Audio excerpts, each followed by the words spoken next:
Vamos ver agora o compacto, o resumo do discurso de André Janones que o Expresso Direto vem apresentando desde a semana passada.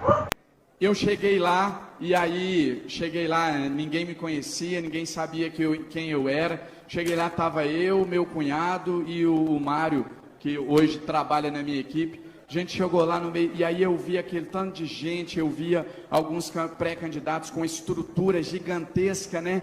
E aí, às vezes, em mim nunca bateu a dúvida, mas em alguns batia aquela insegurança, né? Será que a gente vai? É tão difícil, será que você vai conseguir?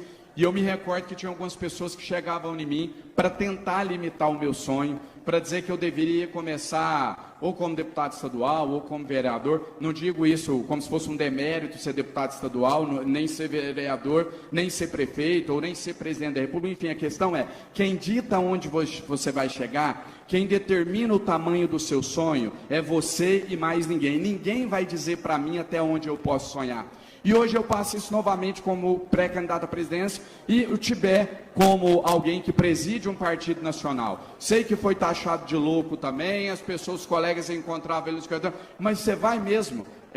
Você vai arriscar, você vai ter coragem e etc. Falou, não, ele é pré-candidato à presidência da República e ele só se retira se ele quiser da disputa, porque eu acredito, eu confio e assim como ele sonha, eu também sonho. Então acho que é isso, Tibé, o ponto principal que nos une, a ousadia, a coragem em sonhar, e eu quero aqui publicamente, diante de todos, acho que eu nunca fiz isso de forma direta, te agradecer por me permitir realizar esse sonho de estar aqui hoje lançando essa pré-candidatura, porque presidente de partido, deputado para me convidar para filiar em outros partidos, para ser líder, para ser aquilo, para oferecer fundo partidário, teve aos montes. Mas para acreditar nessa ousadia desse sonho de levar essa pré-candidatura à presidência da República, você foi o único que teve essa coragem. Então, meu muito obrigado a você e toda a família Avante por acreditar que a gente poderia estar aqui onde a gente está no dia de hoje. Bom, durante essa caminhada, eu tenho no meu DNA uma história de vida muito parecida com a história de vida da maioria de vocês. Sou filho, como muito bem colocou ali, filho de uma mãe empregada doméstica, de um pai cadeirante. Estudei a vida toda em escola pública, me formei advogado através de uma bolsa de estudos para alunos carentes. Essa bolsa pagava 75% da mensalidade e para complementar, eu trabalhava como cobrador de ônibus. Quando eu me formo advogado, e aí a minha felicidade, a minha alegria em ver o povo de Ituiutaba aqui, porque Ituiutaba conhece essa história que o Brasil agora começa a conhecer. Durante 10 anos, eu advoguei gratuitamente para famílias que precisavam de cirurgias, exames, medicamentos, algum atendimento na área do SUS. E eu me recordo que, no início, eu sempre ganhava a decisão da justiça, isso não era nenhuma novidade, mas no início eu ia lá sempre muito educado, fala mansa, para pedir o poder público para cumprir aquela decisão, governador, mas na maioria das vezes essa decisão não era cumprida. E aquelas pessoas, e alguma delas vocês viram ali, elas perdiam seus familiares, seus filhos, seus pais, essas pessoas morriam sem atendimento. E aí eu percebi que quando eu chegava, vamos falar no popular, quebrando o pau, ameaçando que eu ia fazer uma live, ia descer o pau em quem demorasse naquele atendimento, etc. Essas vidas começaram a ser salvas. E aí nasce esse André combativo, que alguns preferem taxar de sensacionalismo, eu prefiro taxar de indignado e corajoso, que se colocou sempre e se coloca do lado dos mais necessitados, do lado do povo que realmente precisa de uma ação do Estado. Eu descobri que nós temos no Brasil que praticar a política do e não a política do ou. Não é dar o peixe ou ensinar a pescar. É dar o peixe e ensinar a pescar. Hoje nós estamos apresentando aqui muito mais do que uma pré-candidatura. Nós estamos apresentando um projeto para o país. E eu não tenho nenhuma vergonha em dizer, muitas das vezes durante essa trajetória nossa, eu contrario as pessoas que estão ao redor, né, que tenta ali assessorar, 99% das vezes eles me ajudam e a gente chega em um consenso, mais vez ou outra eu falo, olha, aqui eu não vou, porque o meu compromisso, primeiramente, é com a verdade. A política no nosso país, acho que o mundo em geral, está muito carente de pessoas que falam a verdade, mesmo que naquele momento a verdade não é o que o marketing político te diz para você falar. Exemplo, quando a gente começou nossa caminhada, eu me lembro de uma entrevista lá no Rio Grande do Sul, em Porto Alegre, em que acho que o portal com maior audiência lá me perguntou qual o seu projeto para o país. E o pessoal quis morrer depois, mas eu falei, olha, hoje nós não temos um projeto pronto e acabado. Nós temos ideias, mensagens e sabemos exatamente o que a gente quer fazer para o país. Mas um projeto exige como fazer. Um projeto não são só intenções. E hoje, isso era início de janeiro, falei, hoje a gente não tem, porque nossa pré-candidatura nasceu da noite para o dia. Eu estava em casa jantando, de repente vejo no Jornal Nacional 2% das intenções de voto da pesquisa do IPEC, ali por volta do dia 15 de dezembro. E ali começa esse projeto. E a gente começa a construir, com base nos nossos ideais, o projeto que a gente acredita para o nosso país. A gente começa a defender um projeto de governo. Nós não podemos diminuir a desigualdade social de forma a obrigar a classe média, o motorista de Uber, o motorista do aplicativo, que já está tão sacrificado, que não é rico para não precisar de uma ajuda do Estado, mas também não é tão pobre a ponto de receber algum auxílio, de receber uma cesta básica. Então esse é o grande sacrificado. É a classe média que quase não consegue mais viajar de avião, que está sofrendo com o preço da energia elétrica, que está sofrendo agora com o rol taxativo do plano de saúde, que está sofrendo principalmente com a alta do cartão de crédito, e nós estamos lá discutindo direita e esquerda, ideologia de gênero, escola sem partido, e o povo se ferrando. A gente quer promover uma diminuição da desigualdade social, mas não mais aonde a classe média estende a mão para o mais pobre, pagando impostos altíssimos, pagando essas taxas de juros abusivas, ela está pagando o auxílio do mais pobre. A classe média está dando a mão para os mais pobres, só que os mais pobres já estão tão sacrificados, e a classe média também, que ao invés da classe média puxar o mais pobre lá de baixo, ela está indo junto. E daqui a pouco nós não vamos mais ter classe média no Brasil. Nós vamos ter os super ricos e nós vamos ter os miseráveis passando fome. Então a gente precisa de uma reforma tributária que busque a diminuição da desigualdade social, que taxe lucros e dividendos, que institua finalmente o IGF, que tribute menos o consumo e mais a renda, que conceda uma isenção para a classe média que ganha ali até seus 5 mil reais, que promova um crescimento econômico realmente sustentável no nosso país. Também é falácia que se aumentar salário mínimo gera desemprego, não gera desemprego. Henry Ford dizia que ele precisava construir um carro que os seus funcionários pudessem comprar. Essa tem que ser a lógica no nosso país. O trabalhador ganhando bem, ele se torna consumidor. Ele passa a fazer parte do mercado de trabalho. E, mas aí quebra a previdência se aumentar o salário mínimo com ganho real. E aqueles milhões de pessoas que vão sair da informalidade, vão ter sua carteira assinada e vão poder contribuir com a previdência também. Então, a gente pretende isso, a gente pretende buscar essa justiça social através de uma ampla reforma tributária a ser aprovada no 6... Exato, benefícios permanentes e não eleitoreiros com data de validade, como a gente tem atualmente no nosso país. Uma educação básica de qualidade, chega de investir só no ensino superior. A gente precisa formar pessoas capacitadas, né? Hoje com as startups, com o mercado digital, você tem muitas opções de profissionalização fora das universidades também. Isso não estou dizendo da gente não investir nas universidades, muito pelo contrário, defendo um amplo investimento nas universidades, mas tomando cuidado também com o ensino básico. Só fazer um parênteses aqui rapidinho. Estivemos no interior do Nordeste recentemente, e quem quiser assistir o documentário completo sobre esse episódio, tem nas minhas redes sociais. A gente visitou algumas famílias e que vivem em situação de extrema pobreza, e no último dia nosso lá, eu conheci uma senhora que a filha dela tem 9 anos de idade. Vou resumir para vocês a história porque é muito longa e triste. Mas ela tem 9 anos de idade e ela não sabe quando ela vai se alimentar. Ela disse que até na maioria das vezes ela consegue dar alguma coisa de comer para a filha, mas não são raros os dias em que eles ficam 1, 2, 3 dias sem conseguir se alimentar. E aí ela disse assim: Janones, mas eu ensinei uma técnica para minha filha, para enganar a fome.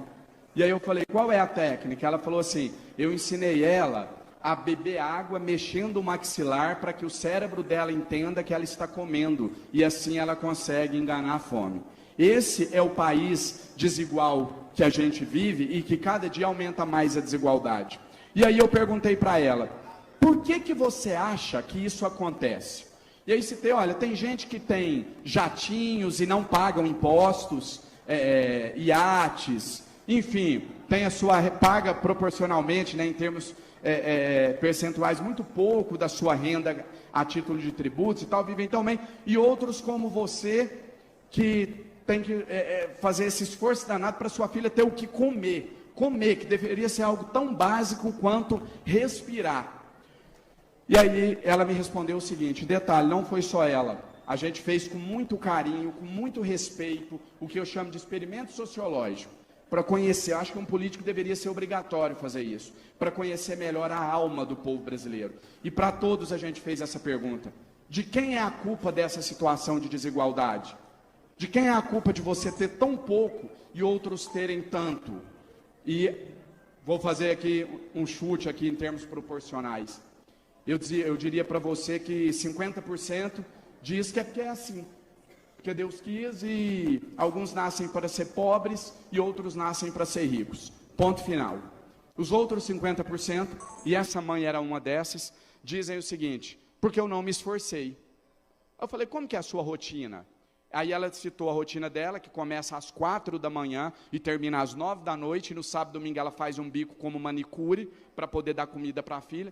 Eu falei: mas como assim não me esforcei? Ela falou: não, eu não venci na vida porque eu não me esforcei. Eu falei: e esses super ricos? Ela falou: eles se esforçam muito.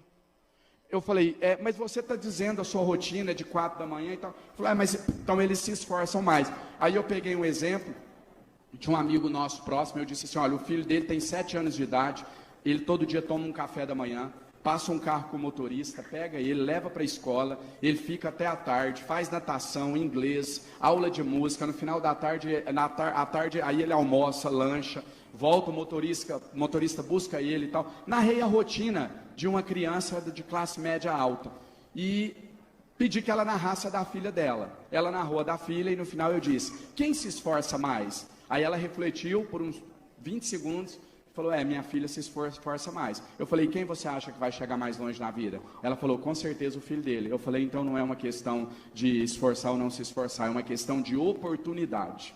Então que vocês tenham isso dentro de vocês, que possam chegar em Brasília e nas assembleias de todos os estados, acreditando na força de vocês, acreditando que vocês são capazes, e não deixe penetrar o coração de vocês a fala dos pessimistas, daqueles que só querem tacar pedra, que falam que vocês não vão conseguir, que vocês vão ser só mais um, porque é possível fazer a diferença na vida das pessoas, sim. E é mentira também que o povo é ingrato, que o povo vira as costas. O povo não é bobo, é diferente. Então eles sabem quem está usando eles, para esses eles viram as costas, mas eles sabem também quem é de verdade. Nunca tive medo de denúncia, de ninguém me criticar, porque eu sempre digo o seguinte: na hora que eu olhar no olho da pessoa, mesmo pelas redes sociais ou por uma televisão, quando eu olhar dentro do olho, eu tenho comigo que a pessoa sabe se eu estou mentindo ou se eu estou falando a verdade. Então quero convocar a todos os pré-candidatos do Avante, a deputado estadual e federal, que a gente possa fazer uma verdadeira revolução parlamentar no nosso país, que a gente possa fazer uma revolução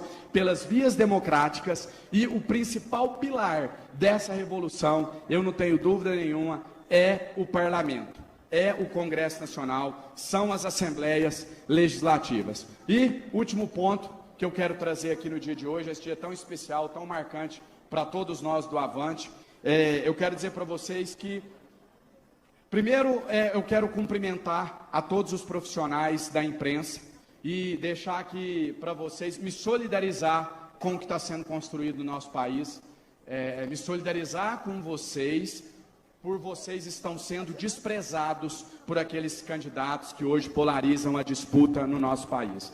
Dizer para vocês que eu não concebo um Estado democrático de direito, eu não concebo um regime democrático, eu me nego a entender uma democracia sem a participação da imprensa, mas de uma imprensa livre, não de uma imprensa que seja regulada. Eu próprio já tive vários embates com alguns integrantes da imprensa. É normal, isso faz parte da democracia. Isso não justifica os ataques, os violentos ataques que a imprensa brasileira tem sofrido nos últimos anos. A imprensa erra. Assim como todos que estão aqui em cima erramos. Assim como os ministros do STF erram. E erram por um motivo muito simples, porque são seres humanos. E todos nós, seres humanos, estamos sujeitos a erros, às falhas. O que não pode é isso propiciar, isso for desculpa para que a gente comece a atentar contra as instituições do nosso país. E quando eu vejo os candidatos que polarizam a disputa se negarem a ir em programas de TV, se negarem a ir em bancadas de jornais, já anunciarem de antemão, 3 meses antes, que não vão participar de nenhum debate eleitoral, eu me pergunto que democracia é essa que a gente vive hoje no nosso país? Que democracia é essa onde o eleitor não tem a oportunidade de conhecer as propostas do seu candidato?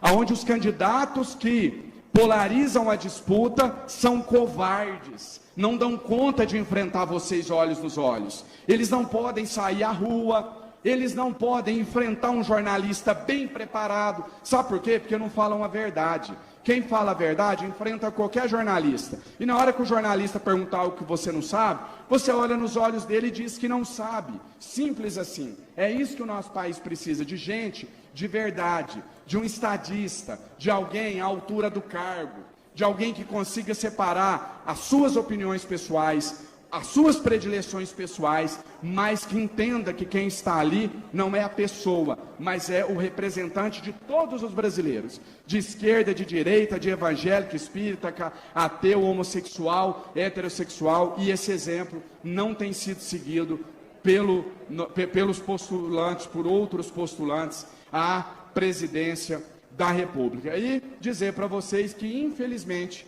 esse ano, no nosso país, na minha opinião, é a minha análise, a maneira como eu vejo, nós não vamos ter uma eleição. Eleição é o período onde você escolhe entre projetos, onde você busca o melhor projeto, aquele que você mais se identifica. Nós vamos ter, na verdade, esse ano, um plebiscito onde nós vamos decidir se nós queremos continuar vivendo em um regime de democracia plena ou se nós vamos permitir o avanço, a escalada autoritarista, fascista, daqueles que celebram a morte, que celebram a violência todos os dias, que estimulam a violência, que propagam fake news, que atentam contra as instituições que mantêm o Estado democrático de direito no nosso país. Porque a partir do momento que eu digo que todas as fontes de informações são mentirosas, e só eu sou a fonte de informação verdadeira, a partir desse momento nós já temos uma tentativa de golpe. Nós já temos um golpe em curso, porque eu estou dizendo que eu sou a única fonte de verdade. É isso que ocorre hoje no nosso país, e é por isso que eu decidi, lá em janeiro, me colocar como pré-candidato à presidência da República, porque eu vi no Avante um partido que tem compromisso nem com a esquerda, nem com a direita, mas com o povo, e acima de tudo com a democracia brasileira e com as nossas instituições. Eu, acima de qualquer projeto pessoal, de qualquer projeto político, quando me perguntam, né, de esquerda ou direita, eu digo, olha, eu me posiciono, me pergunte os temas e eu vou falando aqui o que eu sou contra, o que eu sou a favor. Não tem nenhum problema de você me rotular, mas eu não me rotulo, porque eu quero ter a liberdade, como o Tibé colocou, de votar a hora com a esquerda, a hora com a direita. Agora, eu me rotulo sempre como um democrata. E eu entendo que a nossa pré-candidatura, Tibeca, a pré-candidatura do Avante, é a pré-candidatura, a única pré-candidatura que conseguirá, de fato, unir o nosso país. Então, a gente desempenha um papel fundamental na defesa da democracia do nosso país. Apenas para deixar claro para vocês que a gente, desde a semana passada, estamos exibindo e compactando os discursos dos candidatos à presidência da República e exibindo aqui para vocês no Expresso Direto, sem que haja algum desvio no entendimento e no direcionamento dos discursos, do intuito dos discursos dos candidatos à presidência da República.